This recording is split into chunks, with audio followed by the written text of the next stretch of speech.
ಒಂದೇ ತಟ್ಟೆಲಿ ಅನ್ನ ತಿಂದಿದ್ದೀವಿ, ಒಂದೇ ಇದರಲ್ಲಿ ಎಣ್ಣೆ ಹೊಡೆದಿದ್ದೀವಿ, ಎಲ್ಲನೂ ಮಾಡಿ ಎಲ್ಲನೂ ಗೊತ್ತಿದ್ದು ನೀನೇ ನನ್ನ ಹುಡುಗಿನ ಈ ಥರ ಮಾಡಿದ್ರೆ ಪಟಾಯಿಸಿದ್ರೆ ಯಾವ ಥರ ಇರುತ್ತೆ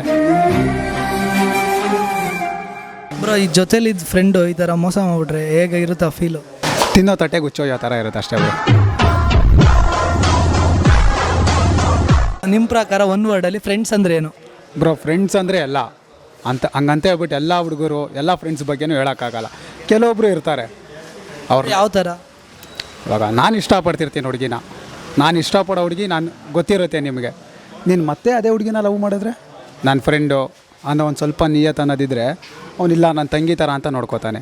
ಎಲ್ಲಿ ಜೊತೇಲಿದ್ದ ಫ್ರೆಂಡೇ ಮೋಸ ಮಾಡ್ಬೇಕು? ಫ್ರೆಂಡೇ ಬ್ರೋ. ಈ ಜೊತೇಲಿದ್ದ ಫ್ರೆಂಡು ಈ ಥರ ಮೋಸ ಮಾಡಿಬಿಟ್ರೆ ಹೇಗಿರುತ್ತೆ ಆ ಫೀಲು?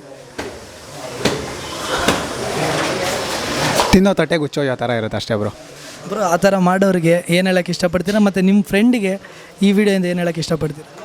ಮಚ ಯಾವತ್ತಿದ್ರೂ ನೀನು ನನ್ನ ಫ್ರೆಂಡೇ, ಹಂಗಂತ ಹೇಳ್ಬಿಟ್ಟು ಏನೋ ಇದ್ರಲ್ಲಿ ನಾನು ದೂರ ಇಡಲ್ಲ. ನೀನು ಮಾಡಿದ್ದೊಂದು ತಪ್ಪು. ನಾನು ಅವಳನ್ನ ತುಂಬ ಇಷ್ಟಪಡ್ತೀನಿ ಅಂತ ಗೊತ್ತಿದ್ರು, ಸಿನ್ಸಿಯರಾಗಿ ಲವ್ ಮಾಡ್ತೀನಿ ಅಂತ ಗೊತ್ತಿದ್ರು, ನೀನೊಂದು ಮಾಡಿದ್ದೊಂದು ತಪ್ಪು ಅಷ್ಟೇ. ಅದು ಬಿಟ್ಟರೆ ನಿನ್ನ ಮೇಲೆ ಇದೂ ಇಲ್ಲ. ಒಂದೇ ತಟ್ಟೆಲಿ ಅನ್ನ ತಿಂದಿದ್ದೀವಿ, ಒಂದೇ ಇದರಲ್ಲಿ ಎಣ್ಣೆ ಹೊಡೆದಿದ್ದೀವಿ, ಎಲ್ಲನೂ ಮಾಡಿ ಎಲ್ಲನೂ ಗೊತ್ತಿದ್ದು ನೀನೇ ನನ್ನ ಹುಡುಗಿನ ಈ ಥರ ಮಾಡಿದ್ರೆ ಪಟಾಯಿಸಿದ್ರೆ ಯಾವ ಥರ ಇರುತ್ತೆ? ಅದು ನಿಜನೇ. ಬಟ್ ಎಲ್ಲೋ ಒಂದು ಕಡೆ ನಂಬಿಕೆ ಇಟ್ಟಿರ್ತೀರ ಫ್ರೆಂಡ್ ಮೇಲೆ. ನಂಬಿಕೆ ಇಟ್ಟಿರೋ ಫ್ರೆಂಡೇ ಈ ಥರ ಮಾಡ್ಬಿಟ್ಟ, ಅದು ಅವ್ನಿಗೆ ಗೊತ್ತಾದ ಮೇಲೂ ಅವ್ನು ನಿಮ್ಮ ಜೊತೆ ಹೇಗೆ ರಿಯಾಕ್ಟ್ ಮಾಡ್ತಿದ್ದಾನೆ? ರಿಯಾಕ್ಟೇ ಇಲ್ಲ ಬ್ರೋ, ಮುಖನೇ ಇಲ್ಲಲ್ಲ. ಮುಖ ಇದ್ರೆ ತಾನೇ ಮಾತಾಡೋಕ್ಕೆ ನನ್ನ ಹತ್ರ. ನಿಮ್ಮ ಜೊತೆಲಿರೋ ಒಂದಷ್ಟು ಗುಡ್ ಫ್ರೆಂಡ್ಸ್ ಮೇಲೂ ಅದೇ ಥರ ಬ್ಯಾಡ್ ಒಪಿನಿಯನ್ ಇಲ್ಲ ಬ್ರೋ, ಅವ್ರ ಮೇಲೆ ಬರೋಲ್ಲ. ಅವ್ರಿಗೆ ಗೊತ್ತು, ಯಾಕಂತ ಹೇಳಿದ್ರೆ ಒಂದೇ ತಟ್ಟೆಲಿ ಅನ್ನ ತಿಂದಿರ್ತೀವಿ, ಅವ್ರಿಗೆ ಮೋಸ ಮಾಡೋ ಇದು ಇಂಟೆನ್ಷನ್ ಇರಲ್ಲ ಬ್ರೋ. ಈ ಥರ ಮಾಡಿದವ್ರಿಗೆ ಅವ್ರ ಫೀಲಿಂಗ್ಸ್ ಎಲ್ಲ ಹೆಂಗಿರ್ಬೋದು ಬ್ರೋ? ನನಗಂತೂ ಗೊತ್ತಿಲ್ಲ. ಜೊತೆಲಿದ್ದು ನಂಬಿಕೆ ದ್ರೋಹ ಮಾಡಿದವ್ರ ಫೀಲಿಂಗ್ಸ್ ಅಂದರೆ ಅವರಿಗೆ ಗೊತ್ತಿರುತ್ತೆ. ಹೇಗಿರ್ಬೋದು ಅದು ಬ್ರೋ? ಅದು ಅವ್ರವ್ರ ಮೈಂಡ್ ಸೆಟಲ್ಲಿ ಹೆಂಗಿರುತ್ತೋ ಗೊತ್ತಿಲ್ಲ. ಅವ್ರ ಮನಸ್ಸಲ್ಲಿ ಇಲ್ಲ ನನ್ನ ಫ್ರೆಂಡಿಗೆ ನಾನು ಮೋಸ ಮಾಡಿದ್ದೀನಿ ಅನ್ನೋ ಗಿಲ್ಟ್ ಫೀಲ್ ಅನ್ನೋದಂದಿದ್ರೆ ಒಂದಲ್ಲ ಒಂದು ದಿನ ಅರ್ಥ ಆಗುತ್ತೆ. ನಿಜವಾಗ್ಲೂ ಅವನು ನಿಮಗೆ ಮೋಸ ಮಾಡಿ ಅವ್ನು ಖುಷಿಯಾಗಿದ್ದಾನೆ ಆಗಾದ್ರೆ ನಿಮ್ಮ ಫ್ರೆಂಡು? ಬ್ರೋ ಯಾವ ಥರ ಅಂತ ಹೇಳಿದ್ರೆ ಬ್ರೋ, ಲವ್ ಅನ್ನೋದು ಬಿಸ್ನೆಸ್ ಆಗಿಬಿಟ್ಟಿದೆ. ಯಾವ ಥರ ಅಂತ ಹೇಳಿದ್ರೆ, ಇವಾಗ ಈ ಹುಡುಗಿನ ಲವ್ ಮಾಡ್ತಾ ಇದ್ದಾನೆ ಇವನು, ಅವನ್ನ ಬಿಟ್ಬಿಡಬೇಕು. ಹೋಯ್ ಆ ಹುಡುಗಿನ ಅವ್ನು ನಿಯತ್ತಾಗಿ ಲವ್ ಮಾಡ್ತಿದ್ದಾನೆ, ಅಮ್ಮನ ಥರ ನೋಡ್ತಿದ್ದಾನೆ. ನಿನಗೆ ನನ್ನ ಬಗ್ಗೆ ಎಲ್ಲ ಗೊತ್ತು, ಅವಳ ಬಗ್ಗೆನೂ ನಿನಗೆಲ್ಲ ಗೊತ್ತು, ಸಿನ್ಸಿಯರಾಗಿ ಲವ್ ಮಾಡ್ತಿದ್ದಾನೆ, ಎಲ್ಲ ಗೊತ್ತು. ಮತ್ತು ನೀನು ಯಾಕೆ ಸೆಂಟ್ರಲ್ಲಿ ಹೋಗ್ತೀವಿ ಅವರಿಬ್ಬರು ಸೆಂಟ್ರಲ್ಲಿ ಅಲ್ವಾ?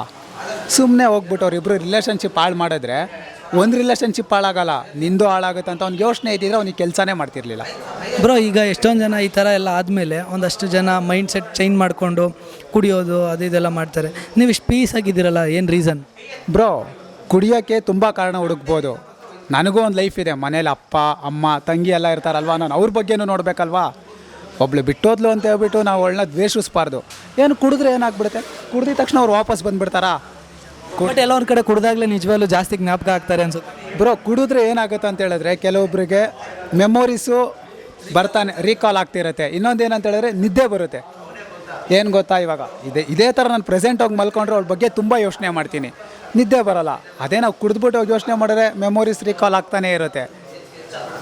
ಬ್ರೋ, ಈಗ ನಿಮಗೆ ಎಲ್ಲೋ ಒಂದು ಕಡೆ ಇದೆಲ್ಲ ಆದಮೇಲೆ ಫ್ಯಾಮಿಲಿ ಒಂದು ಸಪೋರ್ಟ್ ಇರೋದ್ರಿಂದ, ಫ್ಯಾಮಿಲಿ ಜವಾಬ್ದಾರಿ ಇರೋದ್ರಿಂದ ಅದನ್ನು ಸ್ವಲ್ಪ ಮರ್ತಿದ್ದೀರಾ ಅಂತ ಅಂದ್ಕೊಂಡಿದ್ದೀನಿ. ಈ ಥರ ಫ್ಯಾಮಿಲಿ ಜವಾಬ್ದಾರಿನೂ ತೊಗೊಂಡು ಈ ಥರ ಆದಾಗ ಏನಾದ್ರು ಬೇರೆ ದಾರಿ ಹಿಡಿತಾರಲ್ಲ, ಅಂಥವ್ರಿಗೆ ಏನು ಹೇಳ್ಬೋದು ನೀವು? ಹೇಳ್ತೀನಿ ನೋಡಿ, ಅಪ್ಪ ಅಮ್ಮ ನಿಮ್ಮನ್ನೆಲ್ಲ ತುಂಬ ಚೆನ್ನಾಗಿ ನೋಡ್ಕೊಂಡಿರ್ತಾರೆ. ಅಪ್ಪ ಅಮ್ಮ ನಿಮ್ಮ ಮೇಲೆ ತುಂಬ ದೊಡ್ಡ ಕನಸೇ ಇಟ್ಕೊಂಡಿರ್ತಾರೆ. ಅವ್ರ ನಂಬಿಕೆಗೆ ದ್ರೋಹ ಮಾಡಬೇಡಿ. ಏನು ಗೊತ್ತಾ, ಯಾರೋ ಒಬ್ಬರು ಬಂದರು ನಿಮ್ಮ ಲೈಫಲ್ಲಿ ಮೋಸ ಮಾಡಿದ್ರು, ಮೋಸ ಮಾಡ್ತಾರ ಮಾಡಲಿ ಬಿಡಿ, ಅದೊಂದು ಪಾಠ ಅಷ್ಟೇ, ಅದೇ ಜೀವನ ಅಲ್ಲ ನಮಗೆ.